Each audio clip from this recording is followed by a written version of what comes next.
نہ کسی کو گالیاں دینے کا ارادہ لے کر آیا ہوں، اس لیے کہ ملتان سے چل کر کروڑ پکے میں آ کے گالیاں دینا کوئی زیادہ ثواب ہے؟ اور تم میں سے کون سا آدمی ہے جس کو گالیاں دینی نہیں آتی؟ باہر سے آدمی بلوا کر کے گالیاں دلوانا کوئی ضروری ہے؟ اور میں گالی دوں کیسے؟ میرے بزرگوں نے مجھے گالیاں دینا سکھایا ہی نہیں۔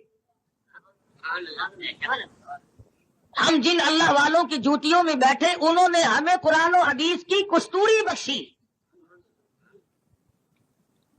اور نہ میں کسی کو کافر بنانے بھی نہیں آیا، اس لیے کہ کافر بنانا آسان ہے، مسلمان بنانا بڑا مشکل۔